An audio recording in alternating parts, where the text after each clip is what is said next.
Зүрхний өвдөлтийг дотор нь зүрхний гаралтай өв, зүрхний бус гаралтай өвдөлт гэж ангилна.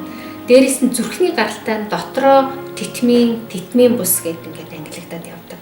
Тэгэхээр зэргийн нь бол одоо их нарийн асуудал гэсэн.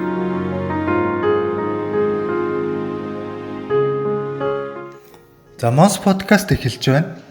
За өнөөдрийн дугаараар бид нар зүрх судасны өвчлөлийн талаар ярилцах болно. За энэхүү дугаарт анагаахын шинжлэх ухааны үндэсний их сургуулийн багш, анагаах ухааны доктор Бурман Амчиг урьсан байна.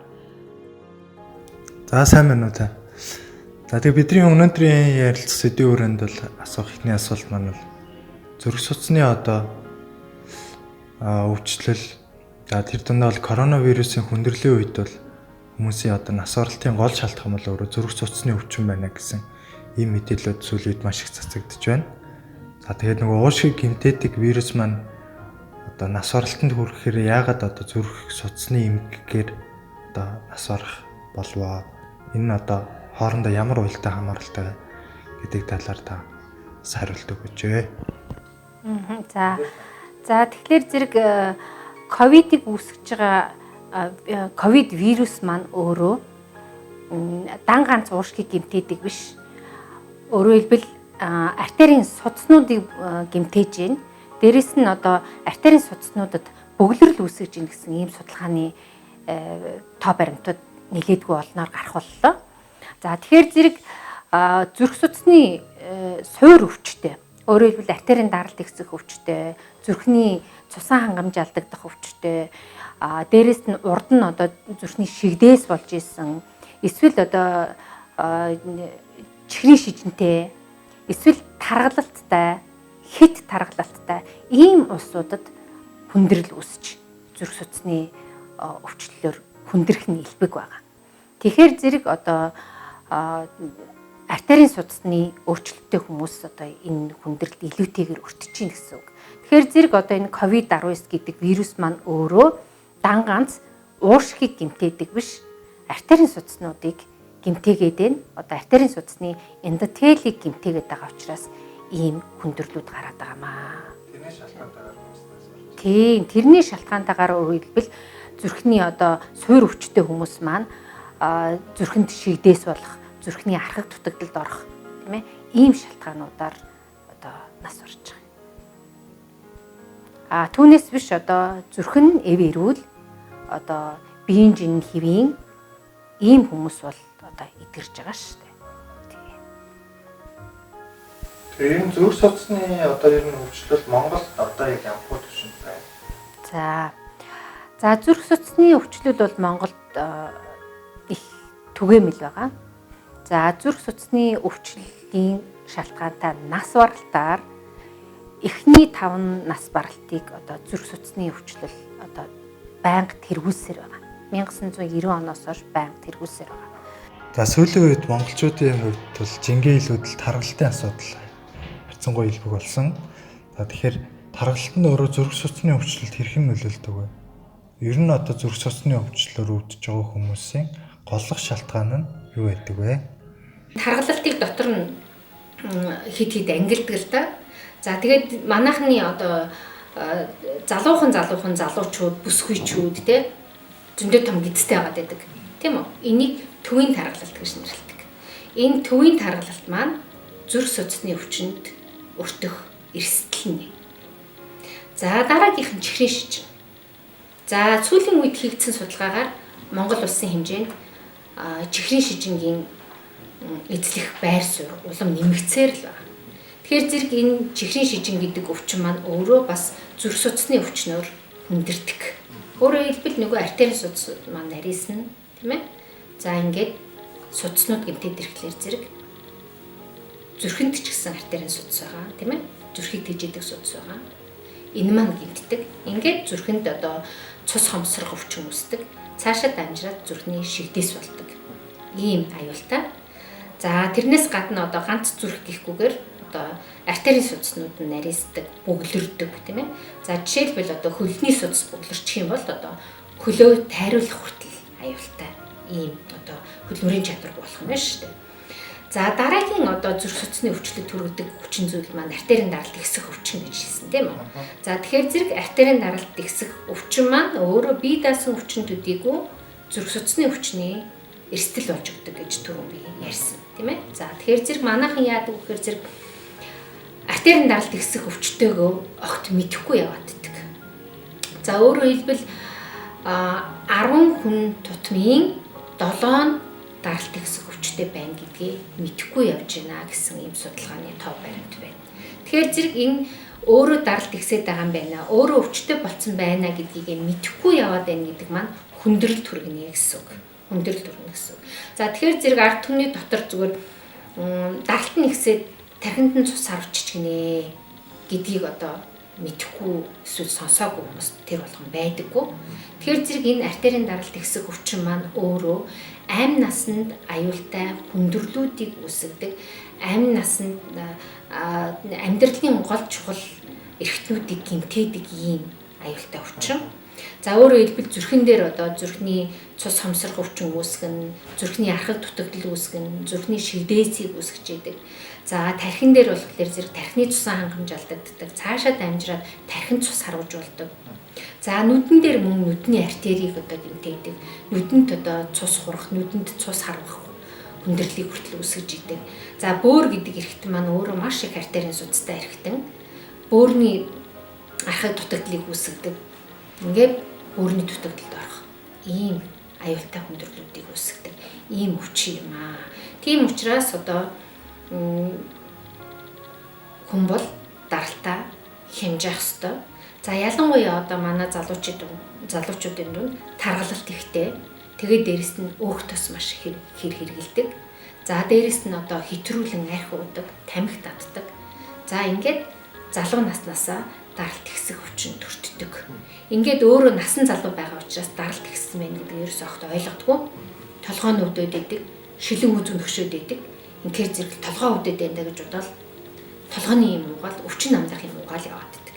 Тэгэхээр үндсэндээ бол юу энэ толгойн өвчин биш даралт ихсэх өвчин байж идэг. Энэ нь цаашаа ингээд үе шатаар ахаал ингээд хүндрэлийг үүсгээл амин чухал эрхтнүүдийг гэмтээгээл ингээд яваад идэг. Тэгэхээр зэрэг одоо хэрвээ одоо тархи толгойч нөгдөө шилэн үзүүч хөшөөд байгаа бол эмчит хандах хэрэгтэй. Даралтаа үзүүлэх хэрэгтэй. За дараагийн нэг юм нь одоо яагаад энэ залуу хүмүүс одоо энэ зүрх судасны өвчлөлд өртөөд байна гэхлээр зэрэг маш их олон цагаар ажилладаг тийм ээ. За ажлын нөхцөл хүнд байдаг. Дээрэс нь олон цагаар одоо компьютер дээр ажилладаг. Маш их стресстэй байдаг. За жишээлбэл одоо ингээл залуучууд тустай гараад амьдарч байна тийм ээ. Бүгд одоо юутай зээлт, цалингийн зээлтэй эсвэл одоо байрны лизингтэй, зарим нь бүр нэмээд машины лизингтэй тийм ээ. Тэгэхээр зэрэг тэр хүн хөдөлмөрлөхгүй бол мөнгө олохгүй тийм үү. Тэгэхээр зэрэг одоо илүү цагаар ажилладаг, олон цагаар ажилладаг. Тэгэхээр зэрэг эндээс одоо өөрсдийнхөө эрүүл мэндийг охироод байгаа юм. За тэгээ маш их стресстэй ажил хийдэг тийм ээ. Тэгэхээр зэрэг энэ залуучууд маань ажлын ачааллаа тохируулах ёстой, стресс менежмент хийх ёстой. За тэгээд дээрэс нь одоо эрүүл амьдралын хэв маягтай байх ёстой. Тэгжээж одоо зүрх судасны өвчнөд өртөхгүй байна. За дараагийн одоо зүрх судасны өвчлөлд өртүүлээд байгаа нэг гол хүчин зүйл маань зохисгүй хооллолт, буруу хооллолт. За аймгийн хэлээр бол цусны дах одоо холестерин ихсэх гэсэн ийм хэллэг байдаг. За монголчууд үе удмаараа амтны гаралтай өөх тос хэрглэж ирсэн. Тийм үү? За тэгэхээр зэрэг зарим хүмүүс яадаг вэ гэхээр зэрэг та одоо өөхтэй мах идэж болохгүй тийм ээ? Өрөм цэцгээ идэж болохгүй гэдэг ингээд зөвлөхөр зэрэг монголчууд ч үе удмаараа л идээдсэн. Одоо тэгэл манай эмээ өвөө 70 80 нассан. Сайхан эрүүл байж байгаад нас урсан шүү дээ. Ингэж хэлдэг. За тэгвэл бидний өвөө эмээ тэр одоо эд залуу, өдөр залуу насандаа өөх идчихсэн үг гэвэл идчихсэн үнэн. Тэгвэл тэр хүн шар тостой замбаага зурж идчихэд тийм ээ. Өөхтэй маха огтлж идчихэд морио унаад малдаа явдаг гэсэн баггүй юу? Тэгвэл одоо яаж вэ? Бид нар малчид маань хүртэл малаа машинаар, мотоциклаар хариулж шүү дээ. Тэгэхээр зэрэг бидний нөгөө дасгал хөдөлгөөн байхгүй болчихсон. Тийм ээ. Тэгээд дээрэс нь тэр өвөө эмээ маань шар тосоо идчихэд, өөхөө идчихэд мориндоо мордоод 30 градусын хүүтэнд давхиад малаа хариулдаг байсан. Тийм үү? Тэгэхээр зэрэг тэр өөх тосноос авч исэн энергийг бид яаж исэн? Задлж исэн, зарцуулж исэн. Тэгтэл бид нэр одоо яасан? Өдөрт 2 удаа, зарим нь 3 удаа өөхтөө махаар хийсэн хоол идчихэд тэгээд бид нар 8 цаг сууж байгаа. Тийм үү? Эсвэл зарим нь одоо 10 цаг самлын ард суугаад, компьютерийн ард суугаад ажиллаа хийж байгаа. Тэгэхээр зэрэг энэ бол одоо анхаарахгүй байхын аргагүй асуудал юм аа. За дараагийн нэг асуудал нь залуучууд маань одоо бидний одоо нийгэмшилттэй холбоотойгоор, хотчлолттой холбоотойгоор бидний одоо амьдралын хэв маяг өөрчлөгдсөн. Баян бэлэн хоол унддаг болсон, тийм ээ? Бэлэн хуушуур иддэг, прешки иддэг, бэлэн пицца иддэг, тийм ээ? Дандаа өөх тостой бургер иддэг, тийм үү? За тэгвэл бургер, пицца яагаад амттай байдгийг? Бургерний мах яагаад амттай байдгийг? Мэдэх үү та нар? Амтлагтай тийм. Амтлагаанаас гадна маш их тослог байдаг байхгүй юу? Тийм учраас амттай. За жишээлбэл зүгээр хамгийн энгийн юм. Одоо манай монголчууд, залуучууд одоо маш их одоо дахиа иддэг тий. Бэлэн одоо шарсан дахиа иддэг болсон байгаа шүү дээ. Тэгэхээр зэрэг дахианы гуй амттай юу? Амттай тий. Тэгвэл дахианы цээж мах идэж үзсэн үү? Үзсэн. Амттай юу? Арай сул амттай. Аргагүй тий. Ямар ч амтгүй. Тийм. Тэгэхээр зэрэг дахианы гуйн амттай байгаад байгаагийн учир нь ерөөсөө гадна хальсан цул өөх байдаг. Тийм учраас өөхтэй учраас л амттай байгаа байхгүй юу? Тийм. Тэгэхээр зэрэг бүх зүйлд одоо зохистой хэрэглэе гэж байдаг. Зохистой хэрэглээ. Тэгээ хэрвээ хэмжээнээсээ хэтэрчих юм бол энэ маань хор гэсэн үг. Хор гэсэн. За тэгэхээр зэрэг миний саяны дурдсан энэ олон шалтгааны улмаас зүрх судасны өвчлөл маань нэмэгдээд байгаа ахын байна. Зүрх судасны маань нас баралт одоо өндөр байгаагийн шалтгаан нь энэ ах нэ. За. Одоо нэг ерөнхийдөө нэг иргэдээс ирсэн асуулт гэх юм уу? За амьдрал дээр тохиолддог. За. Босоод явахаар ер нь толгой иргэдэг. Энэ одоо ямар нэгэн өвчний шинж тэмдэг болох уу? Юу нэмсэл бий юу? За тэгэхээр зэрэг сууж агаад босох юм уу, тийм ээ? Хэвтэж агаад босох тэр зэрэг тэр хүний толгой иргэд байна гэж юм, тийм үү? За тэгэхээр зэрэг энэ хүн бол нэгдүгürt наснаасаа хамаарна. Залуу юм уу? Дунд насны, эдэр насны хүн бол энэ хүн даралт нь багасж иж болно. Даралт багасж иж болно. Тэгвэл энэ хүн одоо яах нь эмчид хандаж даралтаа хэмжүүлэх шаардлагатай болох нь тийм. Тэгэхээр зэрэг даралт багасаад байна уу юу? Даралт нь ямар байна вэ гэдгийг хэмжүүлээрэй гэсэн үг. За хэрвээ ахмад насны хүн бол энэ тархины цусан хангамж алдагдaltaй холбоотой байж болно. Тэгэхээр зэрэг мэдрэлийн эмчтэй үзүүлээд зөвлөгөө аваад шинжилгээнүүд хийлгэнэ гэсэн. За. Далны хараар өвдөж байгаа гэдэг нь ер нь одоо ямар нэг өвчин шийдэмдэг мөн үү? Эрсдэл бий юу? За тэгэхээр зэрэг манайхан ерөнхийдөө зүүн гар дагаж өвдөх юм уу эсвэл зүүн далан доогуур хатгуулах юм бол одоо зүрхний өвчин байж магадгүй гэж их сайн мэддэг. За тэгэхээр зэрэг зүрхний одоо цус хомсрох өвчин буюу ишемийн өвчний үед зүрхний титэм судас нарийнсантай холбоотойгоор зүүн гар дагаж өвдөх, зүүн дал руу нэвт хатгуулж өвдөх ийм шинж байдаг. За тэгэхээр зэрэг одоо ер нь бол зүрхний энэ ишмийн өвчин, зүрхний титэм судас нарийнсах өвчнөр бол ихэвчлэн 40-оос дээш насны хүмүүс өвддөг. Өөрөөр хэлбэл ахимаг насны хүмүүс өвддөг гэсэн. Дээрээс нь одоо миний түрүүний яриад өнгөрсөн зүрх судасны өвчний эрсдэл хүчин зүйлтэй хүмүүс энэ өвчнөд өртдөг. За тэгэхээр зэрэг бидний одоо эмнэлгийн практикаас харахад бол ихэнх хүмүүсийн маань за одоо жишээлбэл одоо зүүн дал руу нь хатгуулаад ирсэн хүн байлаа гэхэд тийм ээ 10 хүнээс 9 нь өөр шалтгаантай байдаг. Зүрхний бус шалтгаантай байдаг. Тийм. Тэгэхээр зэрэг ихэвчлэн одоо булчингийн шалтгаантай тийм ээ мэдрэлийн шалтгаантай ийм өвдөлтүүд байдаг.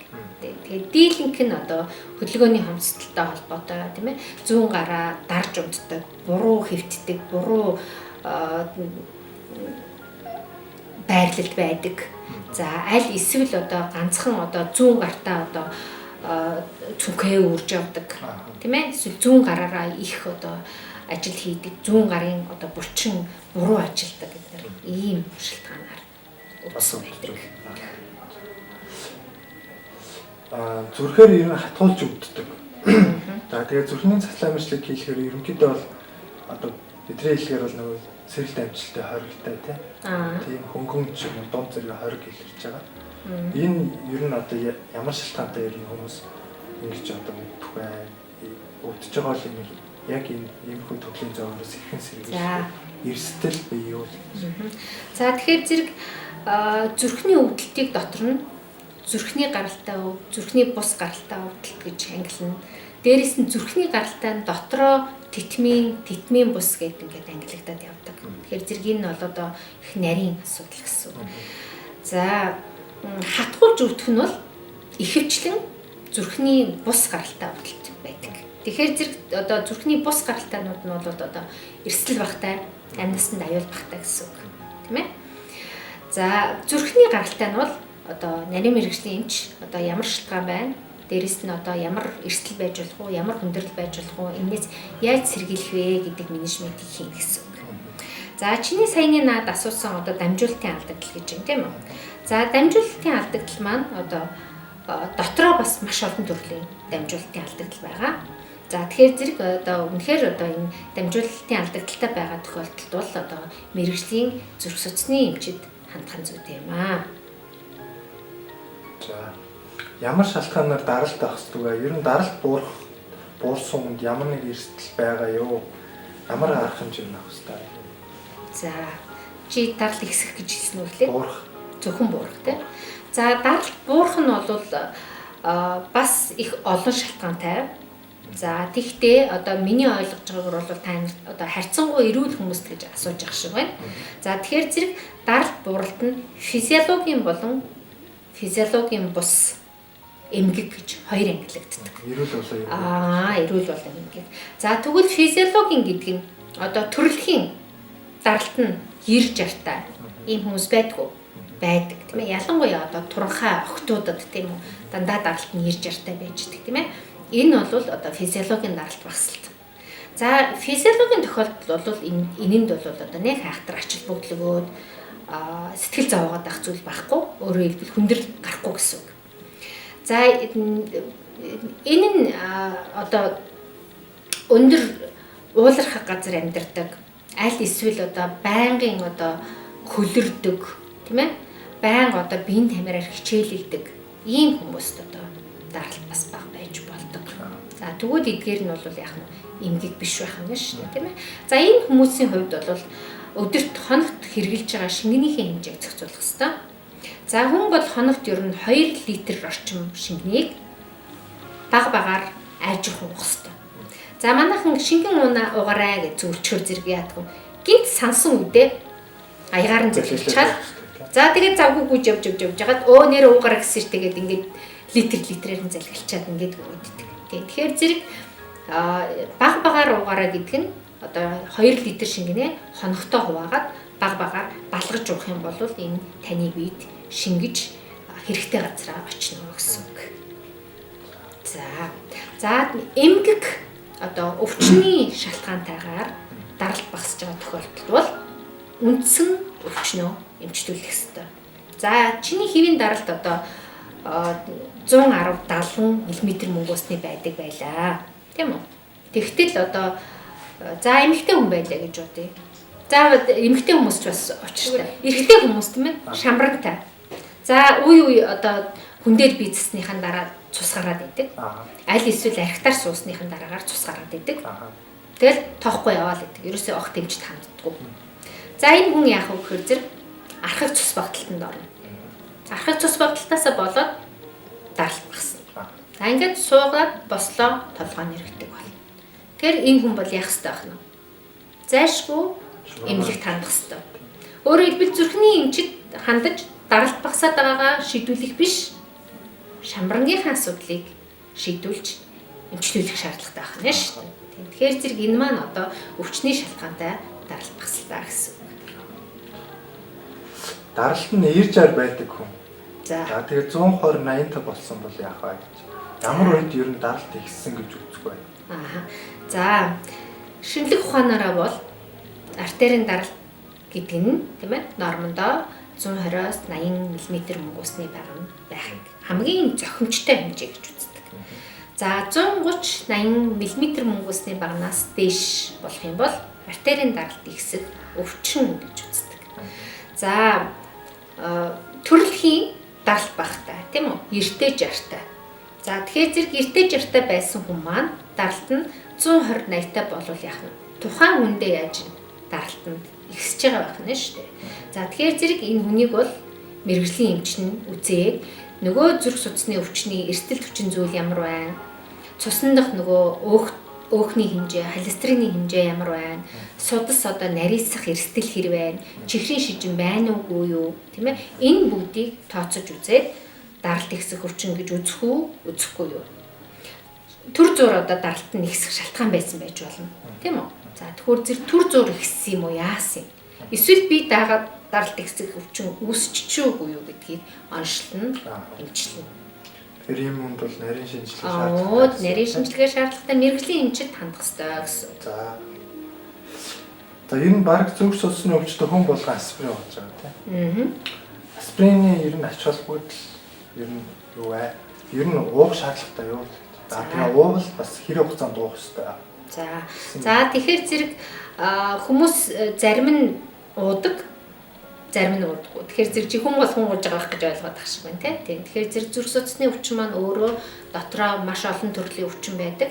За хэрвээ одоо эмчин угаараа гэж зөвлөсөн бол уух ёстой. За тэгээд дээрэс нь одоо зүрх судасны өвчний эрсдэл хүчин зүйлтэй одоо түрүүний миний хэлсэн шалтгаануудтай дээрэс нь одоо тамхи татдаг эднэр бол одоо асприн зайлшгүй уух шаардлагатай. За яагаад тэгж байгаа юм гэхээр зэрэг асприн гэдэг маань өөрөө хүний одоо судсаар цус урсж байгаа. Тийм үү? За тэгэхээр зэрэг цус өтгөрөөд ирэхлээр зэрэг ялтас сэс буюу тромбоцит гэж нэрлэдэг. За тэгэхээр зэрэг олон улсад хийгдсэн маш олон судалгаанууд байдаг. За тэгэхээр зэрэг асприн 100 ч адилхан, асприн 81 ч адилхан энэ ялтас сэсийн богинолыг сааруулж байна гэсэн юм судалгаа байна. Тэгэхээр зэрэг асприн 181-2-ийн хувьд бол одоо ялгаатай зүйл байхгүй. Ижилхэн л одоо цусыг шингэрүүлэх үйлчлэгийг үзүүлдгээр үзүүлнэ. Асприн 500-ийн хувьд бол шал өөр. Өөрөөр хэлбэл 500-та асприн бол цус шингэрүүлэхгүй. Зөвхөн өвчин намдаах халуун болгох үйлдэлд нь гарч ирдэг. Үгээр ялгаатай. Тэгэхээр аль нэг нь сайн муу гэсэн. Асприн 100 ч уусан адилхан, 81 ч уусан адилхан. Энэ бол олон улсад одоо хийгдсэн судалгаагаар нотлогдчихсан юм. За зүгээр сууж байхад эсвэл зогсож байгаад гинт толгой иргэдэг. Энэ юутай холбоотой байж болох вэ? Ер нь зүрх судасны талаас ямар нэг өвгтэй холбоотой ийм зөвөр хэлж болох уу? Зөв зүгээр сууж байхад тийм ээ. За тэгэхээр зөв зүгээр сууж байхад толгойн эргээд байгаа бол тархины цусан хангамжийн асуудал байж болно. Дотор чихний асуудал байж болно. Тэгэхээр зэрэг мэрэгжлийн эмчтэй хандах хэрэгтэй. Тэгэхээр зэрэг ив ирүүл хүн зөв зүгээр суужгаад толгой тархин эргэмнэж байхгүй. Тэгэхээр зэрэг одоо нарийн мэрэгжлийн эмчид үзүүлж аншаа олох хэрэгтэй гэсэн. Зүрх судасны талаас ер нь ийм зөвөр илэрч болох уу? За зүрх судасны талаас бол одоо тайван сууж байхад одоо тархи толгой нэрвдэг тийм шалтгаан бол баг байна. За хүмүүс нөгөө нэг хоолойнод зүрх рүүгээ орлоо гэж хэлдэг тийм. Тэр энэ үед ер нь юуг анхаарах хэрэгтэй вэ? За ерөөсөө шүү дээ тийм ээ. Энэ өвдсөн үед биш тийм ээ. Өвчлөлөөс одоо өөрийгөө сэргийлж явах хэрэгтэй. За тэгэхээр зэрэг энэ хоолойг өвдөгдөг одоо маш олон төрлийн бактери байгаа. Тэн дотроосоо бета-гемолитический стрептокок гэдэг одоо идээлүүлэгч бактери маань дан ганц хоолойг биш холбогч эдийг гэмтээдэг. Тэгэхээр зэрэг энэ нь яах нь цусанд ороод цусаар урсаад зүрхний хавхалган дээр очиж суугаад зүрхийг гэмтээж болдог. Зүрхний хавхлага гэмтэж болдог. Өөрөөр хэлбэл зүрхний олдмол гажигыг үүсгэж болдог гэсэн. Үений гадаргуу дээр очиод, үений холбогчдын дээр очиод үеийг гэмтэж болдог. Ийм айхтар одоо хоруу чанартай хэцүү эдээлүүлэгч бактери. Тэгэхээр зэрэг хэрвээ одоо хоолойч нойрхон өвдөөд тийм ээ хэрвээ хоолойч нь идээлээд байдаг бол энийг одоо чих хамар хоолой эмчид үзүүлээд төгс хэмжлүүлэх хэрэгтэй. Хэрвээ тийхгүй олон дахин давтан өвдөөд байх юм бол зүрхийг яах нь өвчлүүлээд тэгээд зүрхний олдмол гажиг бүсэх эрсдэлтэй байдаг байна. Тэгэхээр зэрэг манайхан одоо ерөөсөө хоолой нь улаацсан байдаг тийм ээ. За ялангуяа манай залуучууд хавар намрын улиралтай улирал солигдох үед дандаа буруу хуцалдаг. Дулаараг байхад ботинк өмсдөг, эсвэл пүүдтэй явдаг. Ингээд хөл нь хайрагдаад хөлнөөсөө дараад хоолой өвддөг. Тэгэхээр зэрэг манайхан яадаг вэ гэхээр зэрэг хоолой нь улаацсан байдаг, өвдсөн байна тийм үү? Улаацсныг ерөөсөө өвдсөн тооцдгүй. Идэлсэн бол халуураад ирэхлээр яалтч өвдсөн байна гэж боддог. Улаацсан байхад нь ерөөсөө өвдсөн байна гэж боддог. Аль эсвэл ялангуяа одоо та нарын насны залуучууд сакс тоглодог тийм ээ халууцдаг. Тэгэнгүүт халууцсангуудаа хүүтэн усуудаг. Ингээ хоолойгоо төлчдөг. Тэгээ ерөөсөө өөрийгөө өвдсөн гэж боддгоо. Ингээд яваад.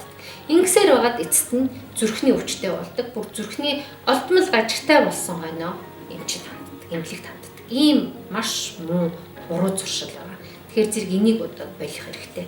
За дараагийн юм нь дан ганц хоолой гэхгүй. Хамар нэгтөрөөлэдэг тийм ээ хамар нэгтөрөөлэдэг хамарны өвчтэй байдаг хамраас нь ногоон ус гараал идэг гамрын хүндийн өрсөлтэй байдаг ерөөсөө эмчид ханддаггүй ингээл яваад. Тэгэхээр зэрэг энэ маань зүрхний өвчлөл үүсгэх үндсэн нөхцөл. Чихэн өвдөөлэдэг чихнээс нь булга гараал идэг чих өвдөөд ингээл хагас дутуу эмчлүүлчээл гүгээд идэг энэ нь нэг мэдэхэд зүрхний олдмол гажиг болцсон байдаг. Тэгэхээр зэрэг ерөөсөө л энэ залбиураас дэш бүх хэрэгтэн ирүүл байх хэвээр. За дараагийн манай монголчуудын дунд байгаа нэг нийтлэг зүйл нь одоо өсвөр насныхан залуучуудын дунд байгаа асуудал бол бүүл нь өрөвсөд идэг. Шүд угаахаар бүүлнээс нь цус гараад идэг. За тэгээд амнаас нэргүй өнөр өртөд идэг. Ерөөсөө бүүл нь өрссөн байна гэдгийг ойлгодгоо. Энд бактери байгаад ш. Энэ бактери өдөр тутам цаг минут тутам залгигдаад цус руу шимэгдэж ороод ингээл бөөрийгч гэмтээгээл зүрхийгч гэмтээгээл ингээл хамаг эрхтнүүдийн гэмтээгээл гэсэн. Энийг ерөөсөө огт мэддэг. За дараагийнх нь шүд. За ялангуяа одоо ингээл манай цэцэрлэгийн насны хүүхдүүд 10 жилийн сургуулийн хүүхдүүд тийм ээ өсвөр насны хүүхдүүдийн дунд шүдний өрөвсөл бол түгээмэл. Ерөөсөө л амны хүндийн үзлэг хийхэд 2-3 шүд өвчтөй. Зарим нь бол одоо бүр та нарын насны залуучууд бүр баян одоо шүд хорхоод өвчин гэж ярьдаг тийм ээ. Хорхоонд идэгдээд бүр идэгцээр байгаад бүр ёцоор болцсон. Ийм шүдтэй эмчлүүлэгчгүй яахчгүй ингээл яваал гэдэг. Энэ юу аманд байгаа бактери байнга залгигдж гин цусаар шимэгдээд цуснд ороод аль нэгэн эрхтнийг гэмтээгээл яваад байдаг гэсэн үг. Тэгэхээр зэрэг ийм одоо архаг үрвслийг биедээ тээж явж хэрхэвч болохгүй. Энэ архаг үрвслийн голомтыг одоо цаг тухай бүрд нь эмчлүүлж явах хэрэгтэй. Тэгжээж ирүүл байх хэрэгтэй. За энэнийг л одоо хүмүүс бүх насны хүмүүс маш сайн ухаарч ойлгодог байх хэрэгтэй. Цэшний яг голоор хатгуулж өвдөж юм чи энэ ийм өвдөлт ер нь зүрх судасны өвдөлттэй байх боломжтой. За тэгэхээр зэрэг түрүүн би хэлсэнтэй зүрхний гаралтай өвдөлт, зүрхний бус гаралтай өвдөлт зөндөө олон өвдөлтүүд байгаа. За цэшний голоор өвдөд байгаа нь бол ихэвчлэн яг зүгээр улаан хоолой шалтгаантай өвдөлт байж болдог. Тэгэхээр зэрэг энэ хүн одоо хоол босруулах хэрэгтний эмчид хандаад ходоодны сөөргөө байна уу юу, ходоодны өрөвсөл байна уу юу, улаан хоолой өрөвсөл байна уу юу гэдгийг онцлуулах шаардлагатай. Улаан вино уух нь зүрхэнд ашиг тустай гэдэг ийм асуулт хэрэгтэй дунд байгаа. За. Энэ хэр бодтой вэ? За тэгэхээр зэрэг улаан виноны хувьд бол түрүүн би хэлсэн тийм ээ. Тохируулсан юм болгон юм. Тийм үү? Таарсан юм болгон юм. Хэрвээ хэмжээнээсээ хэтэрчих юм бол хор. За тэгэхээр зэрэг нэг удаадаа нэг 30 мл, 30-аас 50 мл вино уухад бол эрүүл мэндэд тустай гэсэн ийм судалгаанууд байдаг. Тэрнээс хэтэр явчих юм бол хор. Нөгөө зүрхийг манд гэмтээгээд нөгөө зүрхийг агшаадаг гол одоо ажил хийдэг эсийг гэмтээчдгээ гэж хэлсэн шүү дээ, тийм ээ. За. Монголын нөхцөлд ер нь зүрх судасаа эрүүл байлгахын тулд ямар хүнс ер нь хэрэглэх хэрэгтэй вэ? Ер нь загас бол хүн болгон бас идэх боломж байдаг. За тэгэхээр зэрэг загас бол одоо үнэхээр хүний эрүүл мэндэд хэрэгтэй. За дээрэс нь одоо тэр судасны хатварлаас сэргийлдэг тийм ээ, цуснд өөх тосыг буулгадаг омега гэдэг болцоор элбэг байдаг тийм үү. За тэгэхээр зэрэг одоо Монголын нөхцөлд бол одоо манайх далайтай орн биш учраас тэр болгон одоо загас сэргийлээд авах боломж байдгүй. Дээрэс нь одоо нуурын загаснууд маань бас хангамжийн хувьд бас бага байдаг учраас тэр болгон хэрэглээд авах боломжгүй байдаг тийм. За тэгээд энэ омегатай бүтээгдэхүүнүүд бол одоо хамгийн наазахын одоо бидний гарын дор гэтэл одоо чицэргэн маань байж шүү дээ тийм ээ. Монголчууд бол чицэргэн нь бол элбэг манай Монголынхаа хэрэглээг одоо бас тодорхой хэмжээгээр хангах үс хэмжээнд гэдэг тийм ээ. Тийм. Тэгэхээр зэрэг чацарган хэрэгж болох нэ. Тэгээ ялангуяа одоо тэр нөгөө бид нар чацарганы үрийг хаяад идэг тийм. Тэр үрийн шахаад уулын тосыг гаргаж авдаг шүү дээ тийм. Тэгэхээр зэрэг чацарганаа хэрэглэж болно, чацарганы тос хэрэглэж болно. За ийм. За тэгээд дээрэс нь одоо манай Монголын компани юу маань гацуурт компани маань чаурыг тарьсан байсан тийм. Тийм. Чаур маань бас омегатай гэх мэтлэг. Кофе явах нь зүрх судасанд ер нь сайн уу? Ялангуяа нэг удаагийн найруулж удаг кофе хүмүүс их болж байгаа тийм. За. Энэ ямар нөлөөлөл байгаа вэ? За, кофений хувьд одоо хийгдсэн маш олон судалгаанууд байдаг. За мөн ялгаа байхгүй тунгийн тохируулж хэрэглэх ёстой. Тэгэхээр хэрвээ тун нэтрэх юм бол кофе зүрхний үйл ажиллагаанд сөргөөр нөлөөлдөг. За тэгэхээр зэрэг кофег бага тунгаар үдээс өмнөө уух юм бол хөдөлмөрийн бүтээмж нэмэгдэх эерэг талтай. За найруулж уудаг кофений хувьд бол сахарын агуулмж маш ихтэй байдаг. Тийм учраас одоо чихрийн шичинтэй хүмүүст бол зохимжгүй байна. За миний асуулт болчихлоо. За танд магадгүй бас зөвлөгөө нэмжлэмээр одоо хэрэгтэй мэдж байгасан гэсэн зүйл байна. За тэгэхээр зэрэг би одоо ерөнхийдөө одоо зүрх судасны өвчтнөөс сэргийлэх бүх асуудлуудыг одоо багтаагаад одоо чиний асуултанд хариуллаа. Тэгэхээр зэрэг Монголын ард түмэндээ хэлэхэд бүгдээрээ зөв амьдралын хэв маягтай зөв амьдарцгаагаарай гэж уриалах байна. Хэрвээ тамхи татдаг бол тамхиа хаяарай. Хэрвээ илэрхийлж чинтэй бол жингээ бууруулаарай. Спортоор хичээллээрээ өдөр тутам одоо дасгал хөдөлгөөн хийгээрэй гэж захих байна. За архийг битгий хэтрүүлэн хэрэглээрэй. За манай монголчуудын дунд бол одоо архитэлт бол нэлийн түгээмэл тархмал байгаа. За тэгээд дээрэс нь одоо хөл хорио хязгаарлалтай холбоотойгоор одоо бас ажилтг хүмүүсийн тоо бас нэмэгдээд ах шиг байна. Тэгэхээр зэрэг архинаас хол байж өөрийн гэсэн одоо боломжтой зүйлсээ энэ цаг бүчийг ашиглаад хийгээд аваарай гэж зүгтмөр байна. За анхаарал хандуулсанд баярлалаа.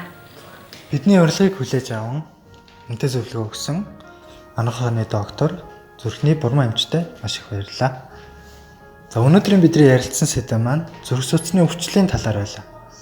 Дараагийн дугаараар иргэн уулзцгаая.